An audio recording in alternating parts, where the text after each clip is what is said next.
BSc part second organic chemistry के lecture 10 में आप सभी का हार्दिक स्वागत है। हमारा जो विषय चल रहा है, हमारी सेकंड यूनिट चल रही है एरोमेटिक एल्डिहाइड एंड कीटोन्स। तो एरोमेटिक एल्डिहाइड एंड कीटोन्स में सबसे पहले जो हमने शुरुआत करी थी वो करी थी एरोमेटिक एल्डिहाइड से। और एरोमेटिक एल्डिहाइड में सबसे पहले हमने पढ़ा था बेंज़ल्डिहाइड। बेंज़ल्डिहाइड के बनाने की अभिक्रिया, बेंज़ल्डिहाइड के बनाने की अभिक्रिया हम पढ़ चुके थे। बनाने की अभिक्रियाओं के बाद हमने पढ़ा था इसकी रासायनिक अभिक्रियाएं। तो रासायनिक अभिक्रियाएं जब हमने शुरुआत करी थी तो उसको कुल हमने 4 भागों में विभाजित किया था। 4 भागों में सबसे पहला जो भाग था वो था ये जो कार्बोनल समूह है बेंज़ल्डिहाइड का, उसकी नाभिक स्नेही योगात्मक अभिक्रिया।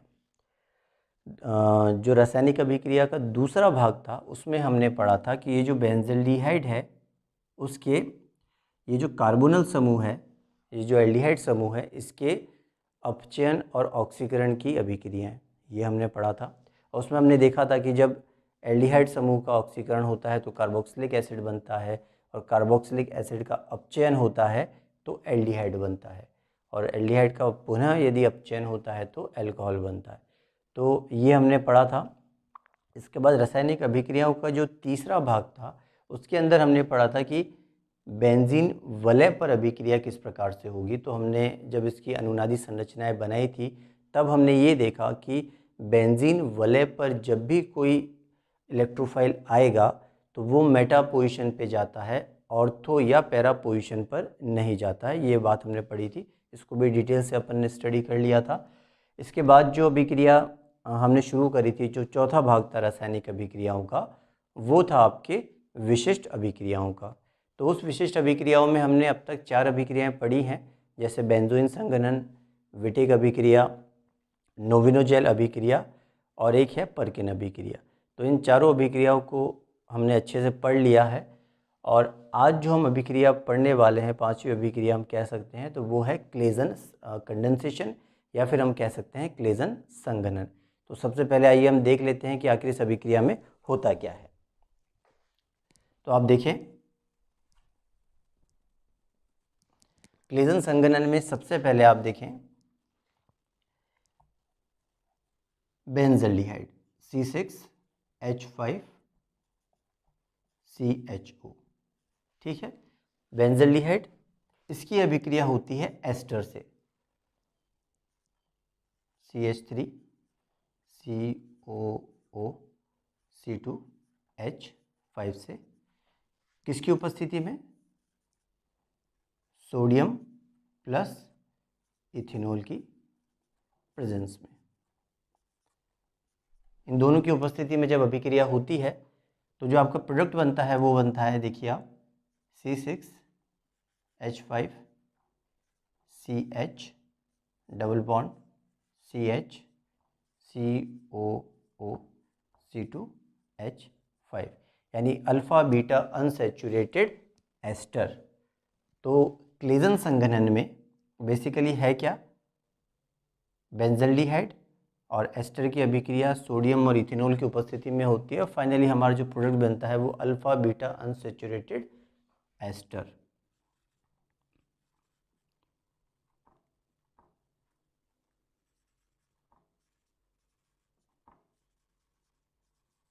Unsaturated ester. अब देखिए, यहाँ पे समझने वाली बात यह है कि क्लेजन अभिक्रिया जो है वो 2 एस्टर के बीच में भी हो सकती है, यानी ये जो एस्टर है वो किसी दूसरे एस्टर के साथ संघनित होकर के भी उत्पाद दे सकता है। तो ऐसा ना देखें कि केवल बेंज़ल्डिहाइड और एस्टर की अभिक्रिया हो सकती है।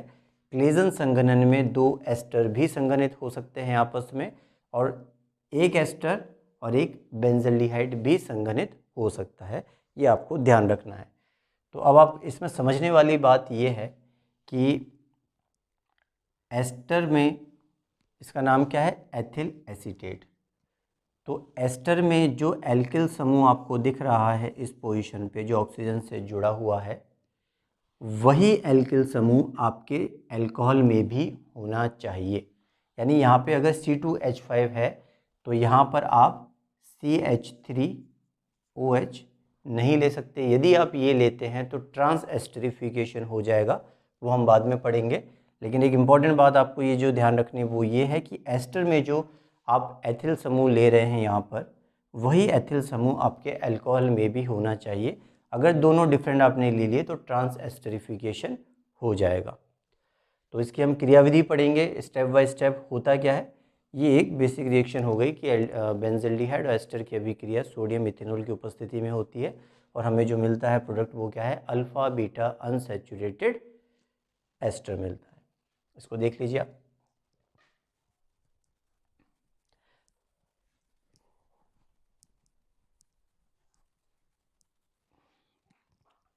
चलिए इसका हम क्रियाविधि देख लेते हैं। मैकेनिज्म क्या है, मैकेनिज्म क्या है। देखिए मैकेनिज्म में सबसे पहला जो आप क्या करेंगे, C2H5OH, इसकी रिएक्शन होती है सोडियम से और क्या मिलता है आपको, C2H5ONA, ये प्लस और ये माइनस, यानी sodium ethoxide plus hydrogen gas मिलती है। ठीक है, आपको पता है कि इथेनॉल जो है वो वीक एसिड है और वीक एसिड में से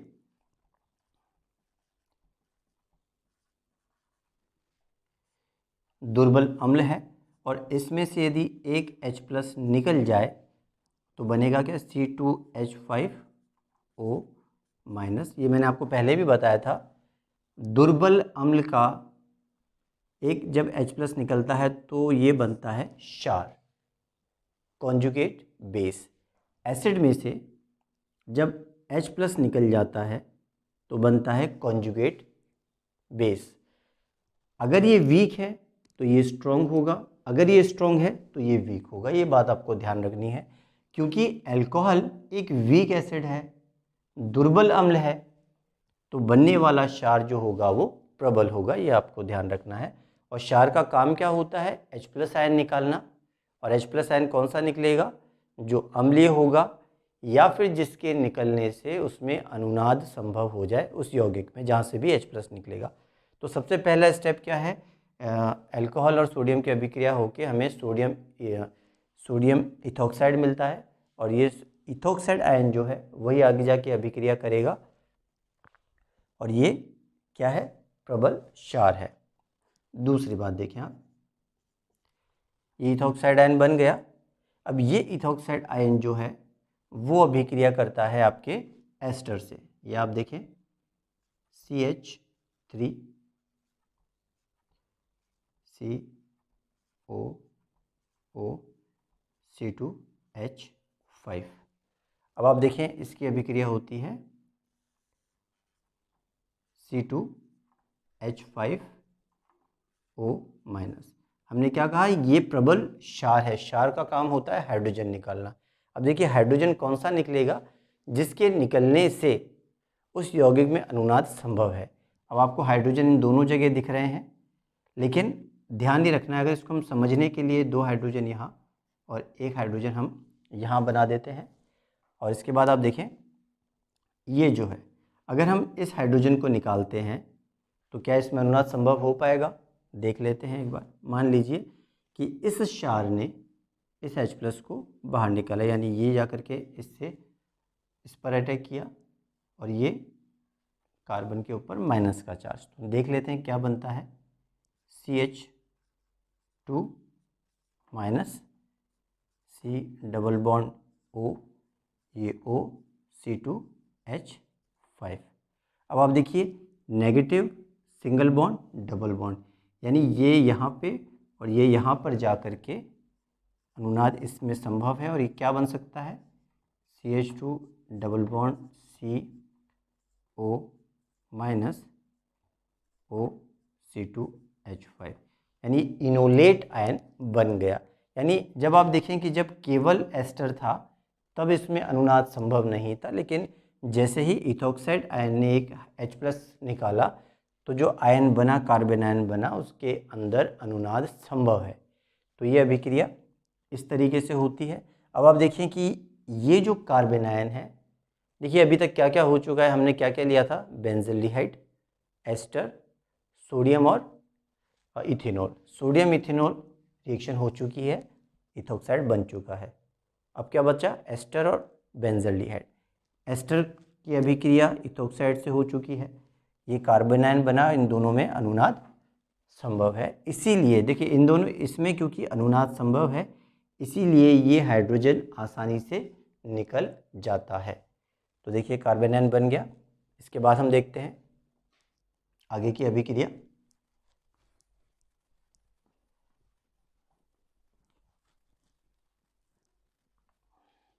हम स्टेप थर्ड देख लेते हैं। स्टेप थर्ड में क्या होता है, अभी तक सभी इस्तेमाल हो चुका है, केवल बेंजल्डिहाइड बाकी है।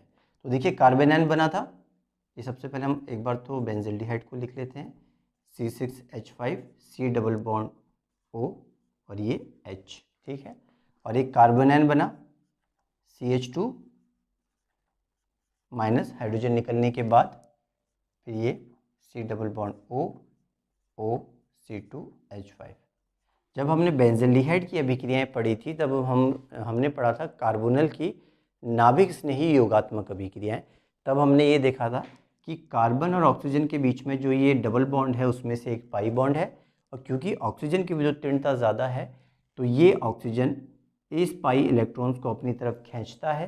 तो इलेक्ट्रॉन को जब अपनी तरफ खींचेगा तो इस पर आता है पार्शियल नेगेटिव चार्ज, आंशिक ऋणात्मक आता है, और इसमें पॉजिटिव चार्ज, यानी कार्बन पर जो आएगा वो पॉजिटिव चार्ज आएगा और ऑक्सीजन पर आएगा नेगेटिव चार्ज।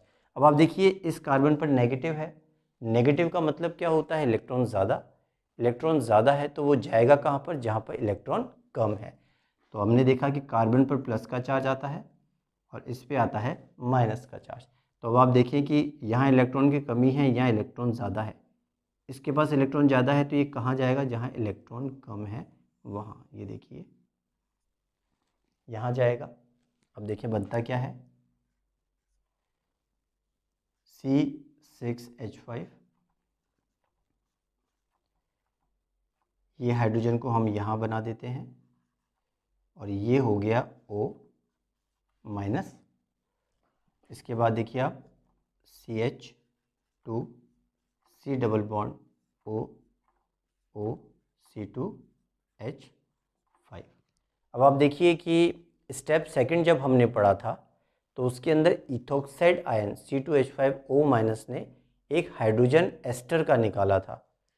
तो वो जो H प्लस आयन निकाला था क्षार ने, वो H प्लस आकर के यहाँ जुड़ जाता है। तो देखिए अगला जो स्टेप है उसमें ये H प्लस कहाँ से आया, जो एस्टर का जो H प्लस निकला था यहाँ क्योंकि CH3 था, एक हाइड्रोजन निकल चुका है इसलिए CH2 माइनस है, वो हाइड्रोजन आके यहाँ पे जुड़ता है। तो आप देखिए क्या बनेगा, C6H5 CH, ये हो गया OH, CH2 C double bond O और ये OC2H5। अब आप देखिए फाइनली क्या है, फाइनल प्रोडक्ट हम बना लेते हैं इसमें।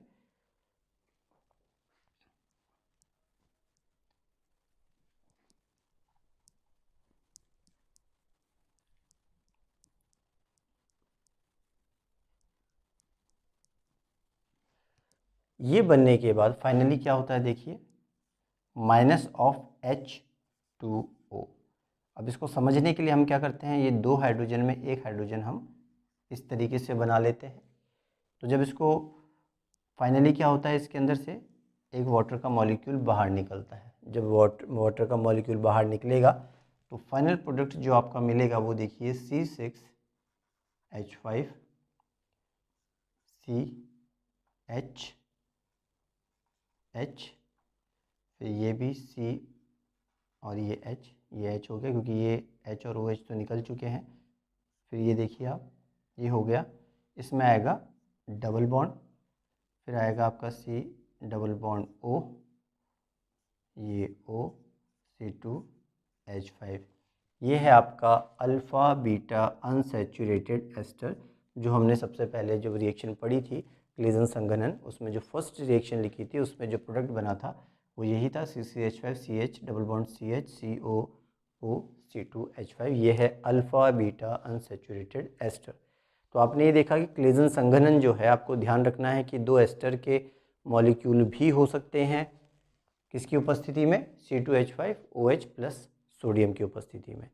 लेकिन क्योंकि हम बेंजल्डिहाइड की अभिक्रिया पढ़ रहे हैं तो एक एस्टर और एक बेंजल्डिहाइड की अभिक्रिया संघनित दोनों जो है वो कंडेंस होकर के भी प्रोडक्ट बना सकते हैं सोडियम और इथेनॉल की उपस्थिति में, और इसको भी हम क्लेजन संघनन या क्लेजन कंडेंसेशन कह सकते हैं।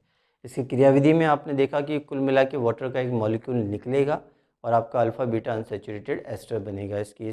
और जब हमने इसकी क्रियाविधि पढ़ी तो क्रियाविधि में सबसे पहले क्या हुआ, सोडियम और इथेनॉल की अभिक्रिया होकर के सोडियम इथोक्साइड बना।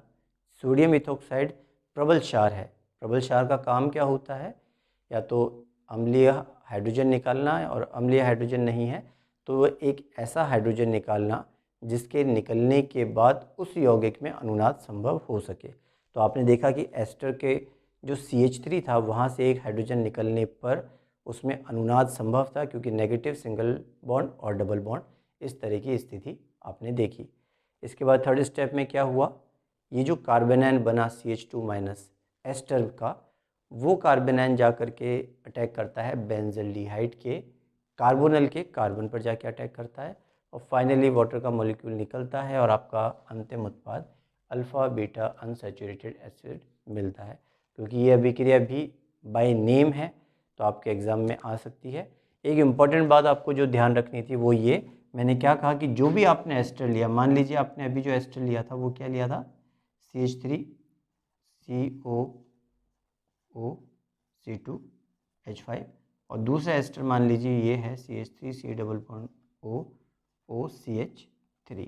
अगर आपने एस्टर ये लिया है तो आप सोडियम के साथ जो अल्कोहल ले रहे हैं वो C2H5OH ही ले सकते हैं, ठीक है। और अगर आप ये एथिल एसीटेट है और ये मेथिल एसीटेट है, अगर आप मेथिल एसीटेट ले रहे हैं, यहाँ पर मेथिल है तो आपको सोडियम के साथ CH3OH लेना पड़ेगा। अगर आप इसके साथ ये और इसके साथ ये ले लेंगे तो ट्रांस एस्टरिफिकेशन हो जाएगा।